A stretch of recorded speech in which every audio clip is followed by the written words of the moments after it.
प्रिय प्रतियोगी, मैत्री इंस्टीट्यूट की सामान्य अध्ययन की कक्षा में आपका स्वागत है। आज हम लोग बात करने वाले हैं अगस्त प्रस्ताव 1940। अगस्त प्रस्ताव 1940 को प्रारंभ करने से पहले पिछली कक्षा में हम लोगों ने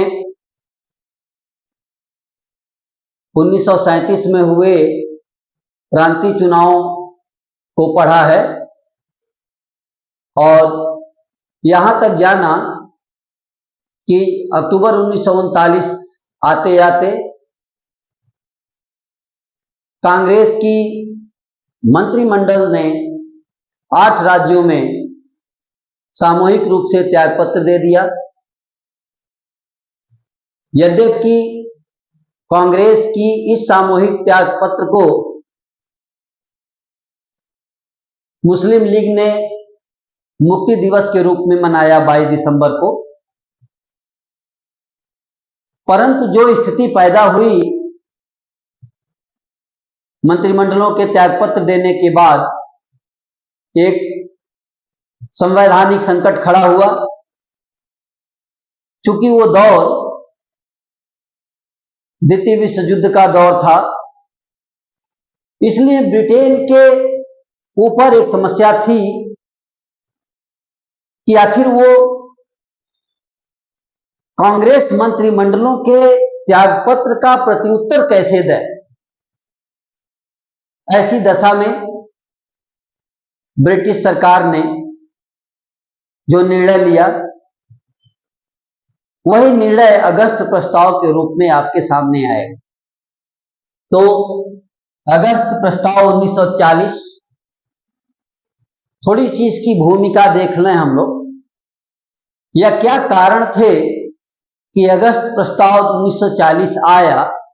तो कारण या भूमिका यह है, इसके कारण क्या थे, वजह क्या थी। तो एक वजह यह थी कि कांग्रेस मंत्रिमंडलों के द्वारा, यानी कांग्रेस मंत्रिमंडलों द्वारा त्यागपत्र से उत्पन्न संवैधानिक संकट एक कारण यह था, और दूसरा कारण यह कह लीजिए कि विश्व युद्ध के अंदर, यानी विश्व युद्ध में भारत के सहयोग की आवश्यकता,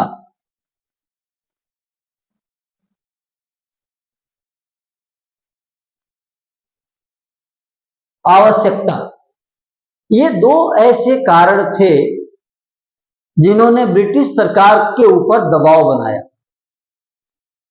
क्या क्या कि कांग्रेस मंत्रिमंडलों ने इस्तीफा दे दिया है, तो एक संवैधानिक संकट खड़ी हो गई, और दूसरी ये कि चूंकि विश्व युद्ध चल रहा था, तो ऐसे समय में ब्रिटेन को भारत की जरूरत थी। ऐसे समय में ब्रिटेन ये पूरी दुनिया में दिखाने की कोशिश कर रहा था कि भारत का जो उसका उपनिवेश है वो उसके साथ है। ऐसी दशा में ब्रिटिश सरकार ने एक निर्णय लिया, और ब्रिटिश सरकार का निर्णय क्या था। निर्णय ये कि तत्कालीन governor general viceroy Lord Linlithgow के माध्यम से एक प्रस्ताव भेजा 8 अगस्त 1940 को, और उसी 8 अगस्त 1940 के प्रस्ताव को अगस्त प्रस्ताव के नाम से जाना जाता है। तो ब्रिटिश सरकार ने क्या किया, लॉर्ड लिनलिथगो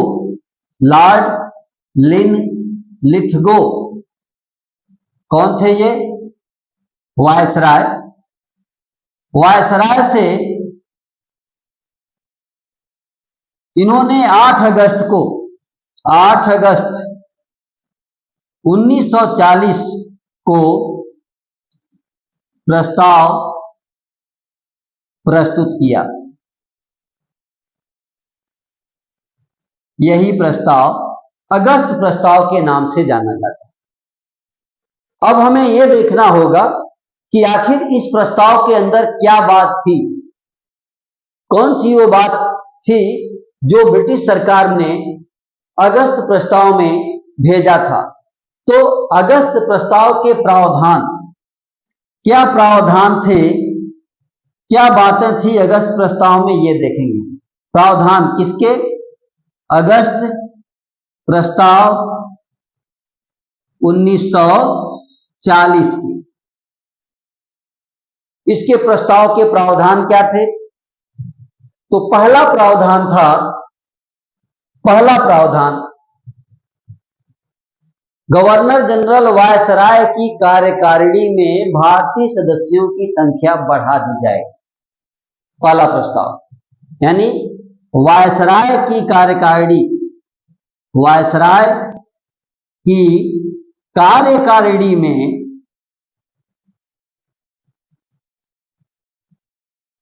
भारतीय सदस्यों की संख्या में वृद्धि, भारतीय सदस्यों की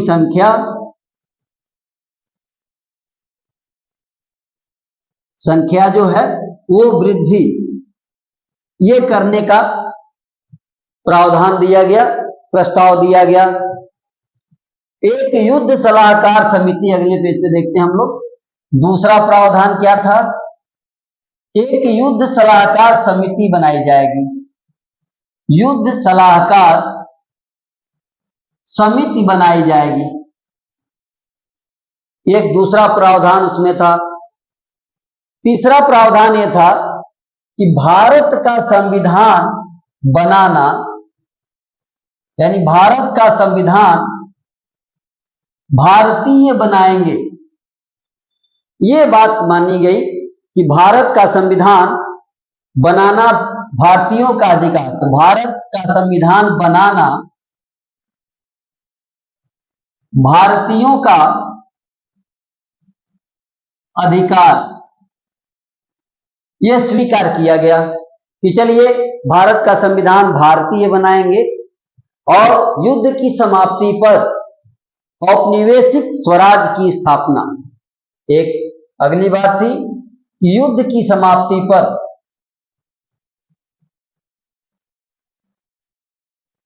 समाप्ति पर औपनिवेशिक स्वराज मिल रहा था। क्या मिल रहा था? औपनिवेशिक स्वराज। चलिए भैया औपनिवेशिक स्वराज भी ले लीजिएगा, आप संविधान खुदा बना लीजिएगा, कोई दिक्कत नहीं। तो कुछ प्रस्ताव दिए गए और इन प्रस्तावों पर ब्रिटिश सरकार को ये उम्मीद थी कि भारतीय इसे स्वीकार कर लेंगे, कांग्रेस या उस समय के दल इसे स्वीकार कर लेंगे, यद्यपि ऐसा हुआ नहीं। इस प्रस्ताव जो है अस्वीकार कर दिया गया। कांग्रेस ने अस्वीकार किया।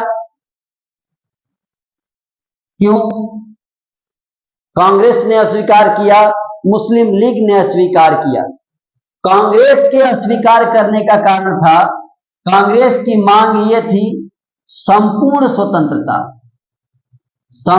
स्वतंत्रता की मांग कांग्रेस की थी, इसलिए कांग्रेस ने इसे अस्वीकार कर दिया। लेकिन मुस्लिम लीग की बात करें कि आखिर मुस्लिम लीग ने क्यों स्वीकार नहीं किया, किस बात से मुस्लिम लीग? तो मुस्लिम लीग को भारत विभाजन चाहिए था। मुस्लिम लीग की मांग थी भारत विभाजन, और भारत विभाजन की मांग भी इसमें स्वीकार नहीं की गई थी। इस कारण से मुस्लिम लीग ने भी इसे अस्वीकार कर दिया।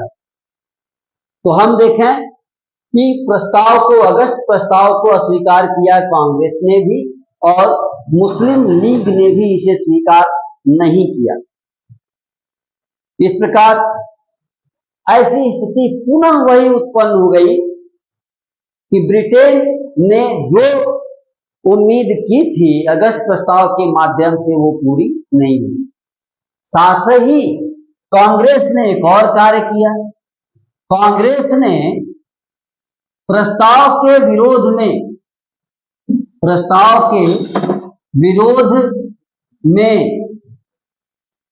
तो एक तो प्रस्ताव का विरोध किया कांग्रेस ने, और दूसरे प्रस्ताव के विरोध के साथ साथ युद्ध में, प्रस्ताव के विरोध में और युद्ध में असहयोग, युद्ध में कि भारत युद्ध में शामिल नहीं है, इस बात को बताने के लिए, युद्ध में असहयोग प्रदर्शन के लिए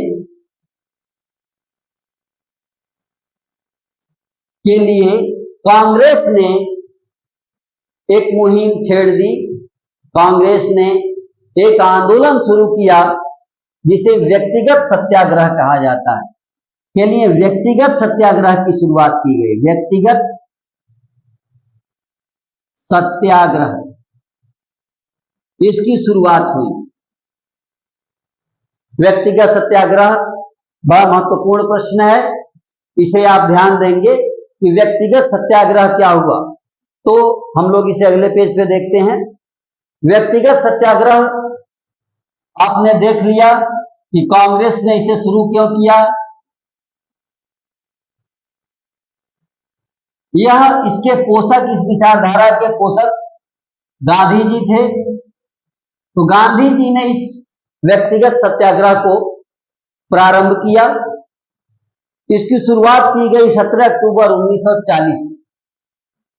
17 अक्टूबर 1940 को ये व्यक्तिगत सत्याग्रह महाराष्ट्र में एक जगह है पवनार आश्रम, महाराष्ट्र के पवनार आश्रम,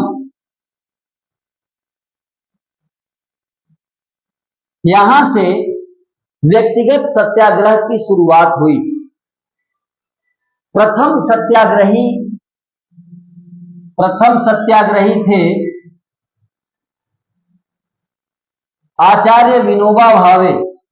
आचार्य विनोबा भावे और द्वितीय सत्याग्रही, ये नाम पूछे गए हैं। द्वितीय सत्याग्रही पंडित जवाहरलाल नेहरू। इस प्रकार व्यक्तिगत सत्याग्रह की शुरुआत की गई, क्योंकि अगस्त प्रस्ताव को स्वीकार नहीं किया गया और अगस्त प्रस्ताव का विरोध करना था और भारत को जबरदस्ती युद्ध में खींचने का विरोध करना था। इन दोनों विरोधों के लिए गांधी जी ने, कांग्रेस ने व्यक्तिगत सत्याग्रह की शुरुआत की। व्यक्तिगत सत्याग्रह के द्वारा दिल्ली जाना था।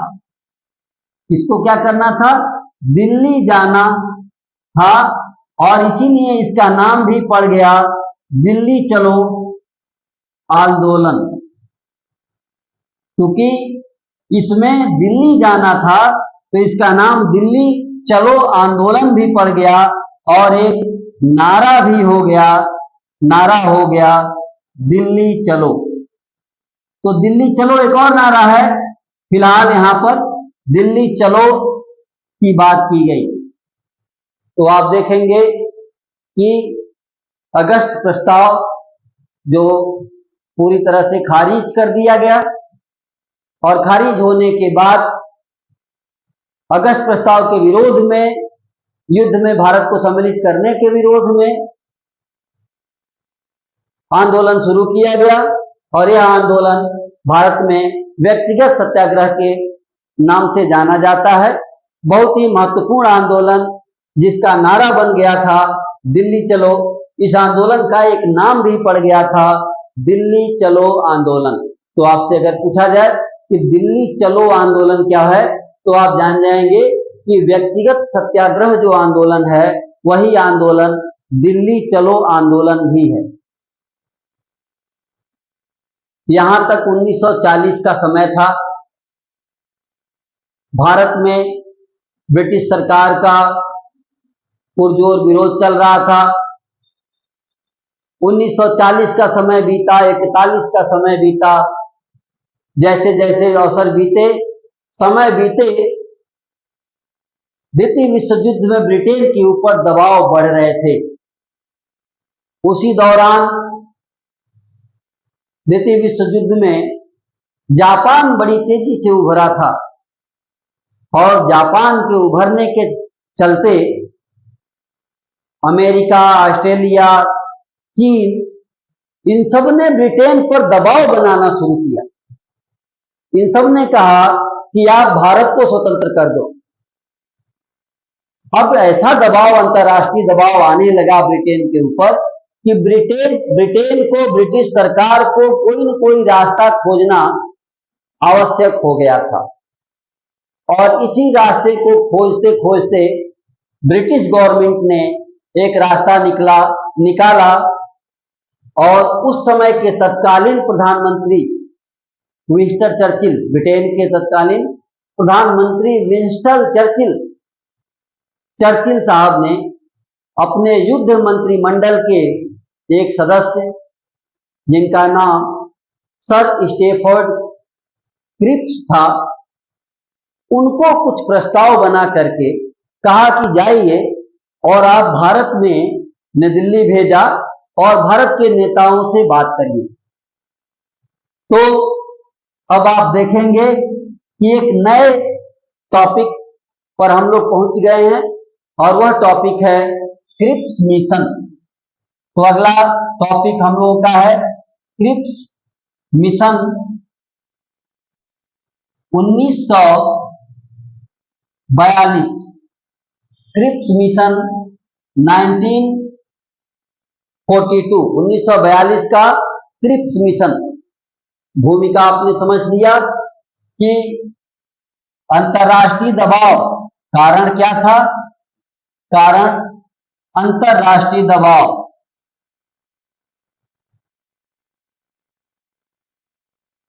तो एक तरफ अंतर्राष्ट्रीय दबाव, कैसा दबाव?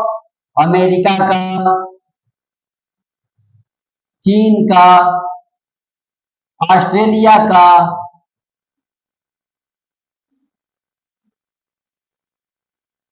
इनका अंतर्राष्ट्रीय दबाव था ब्रिटेन पर कि आप भारत को आजाद करें, आप भारत को स्वतंत्र करें। इस दबाव के कारण और भारतीयों को युद्ध में अपनी तरफ सम्मिलित करने के उद्देश्य से इन्होंने तत्कालीन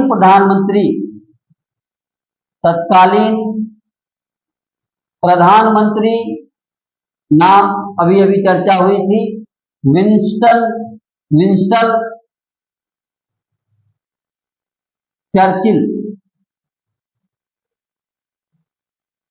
तो विंस्टन चर्चिल, इन्होंने क्या किया? विंस्टन चर्चिल ने, यहां विंस्टन नाम है इनका, थोड़ा सा नाम में सुधार कर लिया जाए।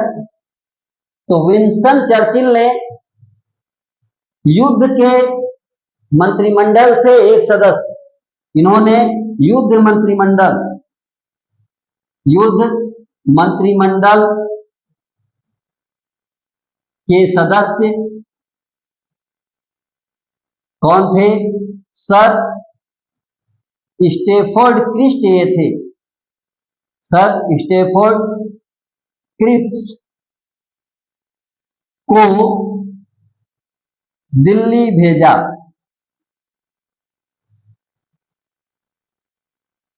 दिल्ली भेज दिया गया इनको कि जाइए भैया, आप दिल्ली जाइए और जाकर भारतीय नेताओं से बात कीजिए।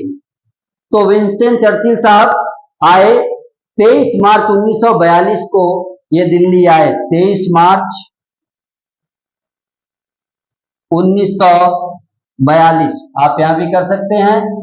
23 मार्च 1942 को ये क्रिप्स मिशन, यानी क्रिप्स साहब एक मिशन, एक प्रस्ताव लेकर एक बटुआ, एक गठरी लेकर के पहुंचे कि चलिए हम भारत के लिए कुछ सौंप रहे हैं। और यहाँ पर वार्ता हुई, वार्ता, इनको भारत से वार्ता करना था।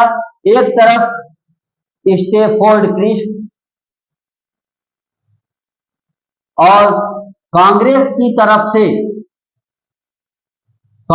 तरफ से पंडित जवाहरलाल नेहरू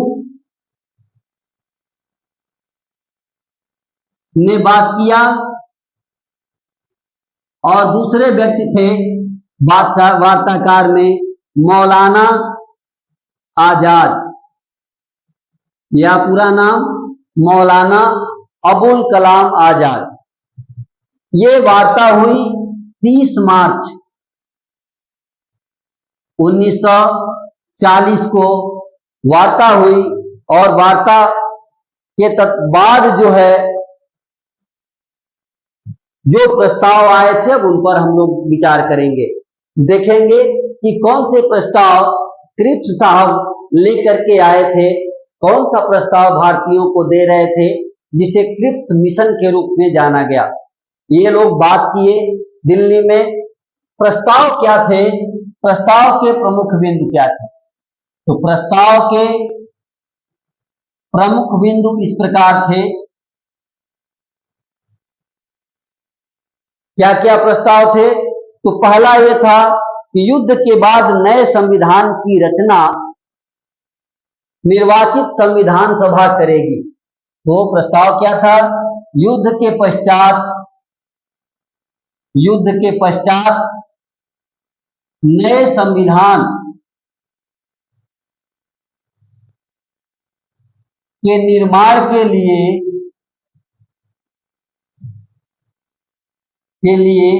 निर्वाचित संविधान सभा इसकी बात की गई क्रिप्स मिशन में कि संविधान कौन बनाएगा। संविधान बनाने के लिए एक संविधान सभा होगी जो निर्वाचित होगी। ऐसा लगा कि भाई ऐसा संविधान सभा का गठन होगा निर्वाचन के पश्चात। एक बेहतर सुझाव आया, लेकिन प्रांतों को, खतरनाक बात,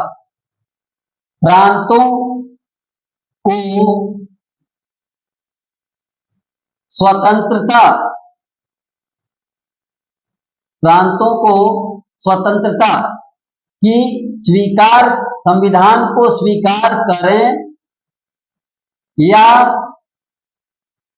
स्वयं के लिए संविधान बना लें। यानी यहां जो दिया गया, तो प्रांतों को इस बात की आजादी दे दी गई कि प्रांत चाहें तो इस संविधान को स्वीकार करें या फिर खुद के लिए एक संविधान बना लें। ऐसा प्रस्ताव दिया गया। युद्ध के बाद अगला प्रस्ताव क्या था? युद्ध के बाद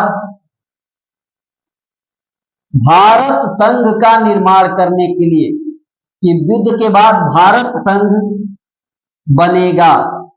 लेकिन यहां भी दिक्कत, इसे पूर्ण उपनिवेश का दर्जा मिलेगा। क्या मिलेगा? पूर्ण उपनिवेश का दर्जा।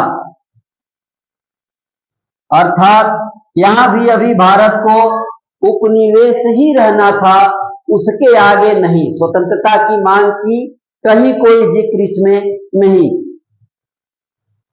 मुस्लिम लीग के पास फिर से आजादी। मुस्लिम लीग भारत संघ को स्वीकार करे या न करे, मुस्लिम लीग भारत संघ को स्वीकार या अस्वीकार कुछ भी करे, दोनों ही कंडीशन उसके पास थी कि चाहे तो मुस्लिम लीग भारत संघ को माने या भारत संघ को न माने। नए संविधान के निर्माण तक एक अगला प्रावधान कि नए संविधान के बनने तक,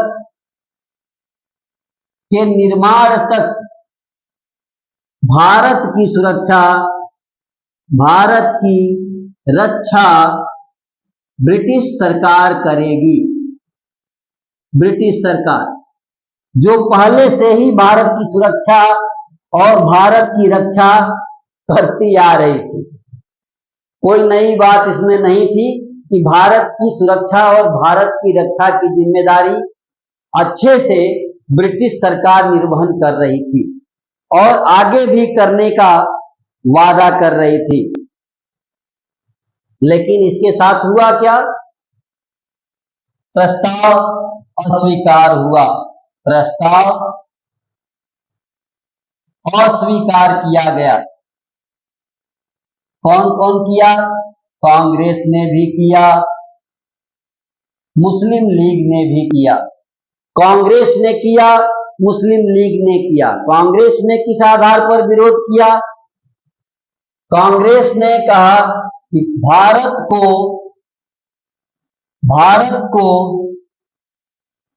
टुकड़ों में बांटने की व्यवस्था, भारत को टुकड़ों में बांटने की व्यवस्था का प्रस्ताव का विरोध। तो कांग्रेस ने क्यों विरोध किया? क्योंकि कांग्रेस के सामने साफ साफ स्पष्ट था, देश के समक्ष साफ साफ स्पष्ट था कि भारत को न जाने कितने टुकड़ों में बांटने की तैयारी क्रिप्स मिशन में दिख रही थी। प्रांत स्वीकार करें न करें, मुस्लिम लीग भारत संघ को माने या न माने, इस तरह से टुकड़ों की संभावना मुस्लिम लीग ने भी अस्वीकार कर दिया। मुस्लिम लीग के अस्वीकार के क्या ग्राउंड थे? तो मुस्लिम लीग ने कहा कि भारत विभाजन की मांग नहीं मानी गई, इसलिए मुस्लिम लीग ने अस्वीकार कर दिया। अतः कुल मिलाजुला करके क्रिप्स मिशन साहब का भी जो प्रस्ताव था उसे भारतीयों ने ठुकरा दिया, पूरी तरह से इसे खारिज कर दिया गया। गांधी जी ने तो इसे कहा था, गांधी जी ने क्या कहा था? गांधी जी ने कहा था यह एक उत्तर दिनांकित चेक है जो टूटते हुए बैंक के नाम है। यानी यूं कह सकते हैं कि टूटते हुए बैंक के नाम, टूटते हुए बैंक के नाम एक उत्तर दिनांकित चेक के नाम एक उत्तर दिनांकित चेक कहा गांधी जी ने इसे। Post dated cheque upon a crashing bank, इसको गांधी जी ने कहा post dated cheque upon a crashing bank. इसे आप ध्यान रखिएगा कि ये गांधी जी का स्टेटमेंट है क्रिप्स मिशन के लिए कि उत्तर दिनांकित चेक, टूटते हुए बैंक के नाम उत्तर दिनांकित चेक कहा गया। वहीं पट्टाभी सीतारमैया ने कहा कि यह अगस्त प्रस्ताव का ही एक संस्करण मात्र है। यह अगस्त प्रस्ताव का, पट्टाभी सीतारमैया का भी नोट कर लें कि पट्टाभी सीतारमैया ने क्या कहा। तो पट्टाभी सीतारमैया इन्होंने कहा कि यह अगस्त प्रस्ताव का परिवर्तित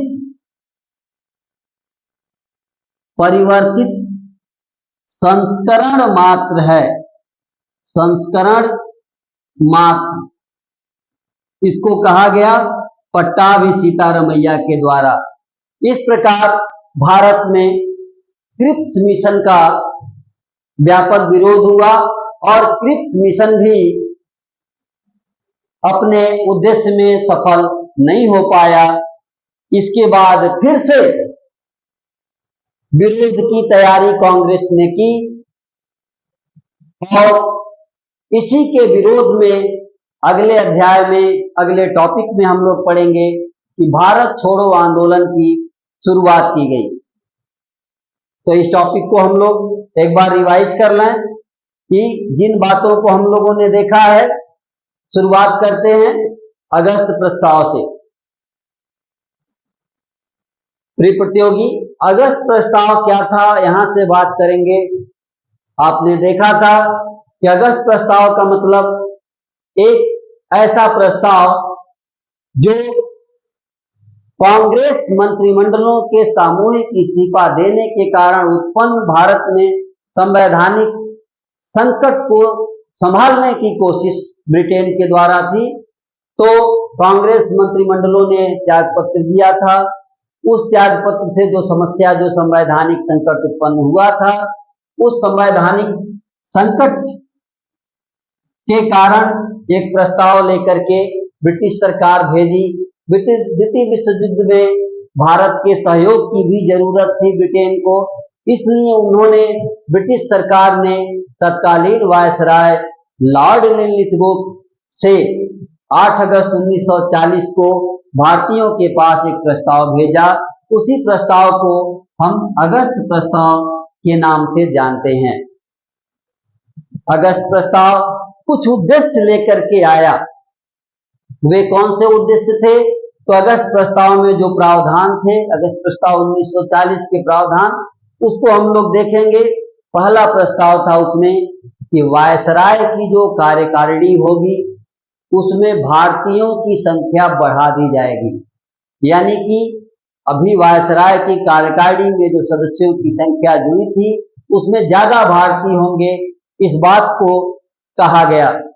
अगस्त प्रस्ताव के दूसरे बिंदु में था कि युद्ध सलाहकार समिति बनाएंगे। तीसरा बिंदु था कि भारत का संविधान बनाने का अधिकार भारतीयों को दे दिया जाएगा, भारतीय मिलकर भारत का संविधान बनाएंगे। और चौथी बात थी कि युद्ध की समाप्ति पर औपनिवेशिक स्वराज दे दिया जाएगा। युद्ध की समाप्ति पर क्या मिलना था? औपनिवेशिक स्वराज। लेकिन भारत के स्वतंत्रता की चाह इतनी आगे बढ़ चुकी थी कि अब स्वतंत्रता से कम कुछ भी नहीं, और इस प्रस्ताव को नहीं माना गया, अस्वीकार कर दिया गया। कांग्रेस ने भी अस्वीकार किया, मुस्लिम लीग ने भी अस्वीकार किया। कांग्रेस ने अस्वीकार इसलिए किया क्योंकि कांग्रेस को संपूर्ण स्वतंत्रता की जरूरत थी। कांग्रेस की मांग थी संपूर्ण स्वतंत्रता, इससे कम नहीं। आप जानते हैं कि पूर्ण स्वराज, पूर्ण स्वतंत्रता की मांग बहुत पहले ही की जा चुकी थी। तो पूर्ण स्वतंत्रता की मांग कांग्रेस की थी, मुस्लिम लीग का भारत विभाजन का मांग था। तो दोनों ने अपने अपने कारणों से अगस्त प्रस्ताव का विरोध किया। केवल अगस्त प्रस्ताव को ठुकराया ही नहीं गया, बल्कि कांग्रेस ने पूरी एक योजना बना करके अगस्त प्रस्ताव का विरोध करना शुरू किया। जो योजना कांग्रेस ने इसके प्रस्ताव विरोध में तैयार किया कि इसके लिए कि भाई हम इस अगस्त प्रस्ताव का विरोध करते हैं और युद्ध में हम सहयोग नहीं कर रहे, भारत युद्ध में ब्रिटेन के साथ नहीं है, इस बात को भी दुनिया को बताना चाहते थे। और इस उद्देश्य से कांग्रेस ने व्यक्तिगत सत्याग्रह की शुरुआत की। व्यक्तिगत सत्याग्रह, इसके विचारक गांधी जी थे। गांधी जी ने व्यक्तिगत सत्याग्रह की शुरुआत की, इसकी संपूर्ण योजना बनाई। 17 अक्टूबर 1940 को महाराष्ट्र के पवनार आश्रम से व्यक्तिगत सत्याग्रह की शुरुआत हुई। व्यक्तिगत सत्याग्रह महाराष्ट्र के पवनार आश्रम से शुरू किया गया। पहले सत्याग्रही, प्रथम सत्याग्रही आचार्य विनोबा भावे, दूसरे सत्याग्रही पंडित जवाहरलाल नेहरू। व्यक्तिगत सत्याग्रह में क्या था कि हम सत्याग्रह करते हुए युद्ध में भारत को जबरदस्ती शामिल किया गया है, इसे बताते हुए अगस्त प्रस्ताव का विरोध करते हुए धीरे धीरे दिल्ली चलें। कहां चलें? दिल्ली चलें। इसीलिए इस दिल्ली जाने वाला जो इसमें काम था, तो इस आंदोलन का नाम ही पड़ गया दिल्ली चलो आंदोलन, और इसमें एक नारा बना दिल्ली चलो दिल्ली चलो। तो दिल्ली चलो आंदोलन हुआ। इस आंदोलन जिसको व्यक्तिगत सत्याग्रह के साथ ही जोड़ दिया गया, व्यक्तिगत सत्याग्रह अब केवल व्यक्तिगत सत्याग्रह न रहकर दिल्ली चलो आंदोलन बन गया। तो इस बिंदु को भी आपको ध्यान रखना है। इस प्रकार भारत में अगस्त प्रस्ताव को पूरी तरह से ठुकरा करके उसका पुरजोर विरोध किया गया। 1940 का काल बीता, 1941 का काल बीता, द्वितीय विश्व युद्ध चल रहा था। इसी दौरान 1942 के आसपास जापान बड़ी तेजी से उभरा था एक बड़ी शक्ति के रूप में, और उस शक्ति के रूप में उभरने के कारण ब्रिटेन के ऊपर अंतर्राष्ट्रीय दबाव पड़ने लगे। अमेरिका ने भी, चीन और ऑस्ट्रेलिया ने भी भारत को स्वतंत्र करने के लिए ब्रिटेन पर दबाव डालना शुरू किया कि आप भारत को स्वतंत्र करें। ऐसी दशा में अब ब्रिटेन को लंबे समय तक भारत को दबाव में रखने का जो उनका प्रयास था, वो लंबे समय तक चलने वाला नहीं था। जब ऐसा दिखने लगा ब्रिटिश सरकार को, तो उस समय के प्रधानमंत्री, तत्कालीन प्रधानमंत्री विंस्टन चर्चिल साहब ने अपने युद्ध मंत्रिमंडल के सदस्य सर स्टैफोर्ड क्रिप्स को दिल्ली भेजा। एक प्रस्ताव के माध्यम से 23 मार्च 1942 को वो ब्रिटिश सरकार की तरफ से एक गठरी लेके आए, एक प्रस्ताव लेके आए। उसी प्रस्ताव को क्रिप्स मिशन 1942 के नाम से जाना गया। क्रिप्स मिशन से बात करना था, वार्ता हुई, वार्ता दिल्ली में हुई। स्टैफोर्ड क्रिप्स और दूसरी तरफ पंडित जवाहरलाल नेहरू और मौलाना अबुल कलाम आजाद, इन लोगों ने 30 मार्च 1940 को दिल्ली में क्रिप्स मिशन से, स्टैफोर्ड क्रिप्स से बात किया। और इस वार्ता के बाद जो प्रस्ताव थे, जो प्रस्ताव आए थे, उन प्रस्तावों को भी हम लोग जान लें कि क्रिप्स वो कौन कौन से प्रस्ताव लेके आए थे जिनकी वार्ता दिल्ली में हुई। उन प्रस्तावों को एक एक करके देख लें। प्रस्ताव के जो प्रमुख बिंदु थे वो क्या थे? युद्ध के पश्चात नए संविधान का निर्माण होगा, और वह संविधान का निर्माण भारत की निर्वाचित संविधान सभा करेगी, ऐसा पहला बिंदु उसमें था। दूसरे बिंदु में प्रांतों को ये आजादी थी कि वो इनके द्वारा निर्मित संविधान को मान लें या अपने लिए कोई संविधान बना लें। प्रांतों को जबरदस्त स्वतंत्रता। युद्ध के बाद भारत संघ बनेगा। क्या बनना था? भारत संघ बनना था, जिसे पूर्ण उपनिवेश का दर्जा ब्रिटिश सरकार देने के लिए कह रही थी। तो एक ये चीज। दूसरी बिंदु में क्या था कि मुस्लिम लीग को ये आजादी थी कि भारत संघ को वो माने या भारत संघ को न माने, भारत संघ में वो शामिल हो या भारत संघ को अस्वीकार कर दे। ये इतना अधिकार मुस्लिम लीग को, वीटो का अधिकार मुस्लिम लीग को दिया गया। उसके अलावा जब तक नया संविधान बनेगा उतने दिनों तक ब्रिटिश सरकार भारत की मजबूती से रक्षा करेगी। पहले भी कर रही थी, आगे भी करती रहेगी। ये आश्वासन भी क्रिप्स के प्रस्ताव में था। ये सारे प्रस्ताव भारतीयों ने अस्वीकार कर दिए। उस समय कांग्रेस ने भी और मुस्लिम लीग ने भी इसे अस्वीकार किया। कांग्रेस ने, मुस्लिम लीग ने इस प्रस्ताव को क्यों अस्वीकार किया? दोनों के अपने अपने कारण। कांग्रेस को पूर्ण स्वतंत्रता से कम पर कुछ भी नहीं चाहिए था। साथ ही ये भारत को टुकड़े में बांटने की जो योजना थी क्रिप्स मिशन, इसका विरोध करने के अलावा कांग्रेस के पास कोई विकल्प नहीं था। मुस्लिम लीग को सीधा सीधा भारत के विभाजन की जरूरत थी, उसकी मांग भारत विभाजन थी। मुस्लिम लीग की ये मांग भी पूरी नहीं हुई थी, यद्यपि टुकड़े टुकड़े में भारत हो रहा था, लेकिन वीटो का सीधा सीधा कि हमारी मुस्लिम लीग की भारत विभाजन की मांग मान ली जाए। इस वजह से यह प्रस्ताव, यह मिशन दोनों ही तरफ से फेल हुआ। इसका विरोध किया गया। गांधी जी ने एक नाम दिया। गांधी जी ने कहा कि टूटते हुए बैंक के नाम यह एक उत्तर दिनांकित चेक है।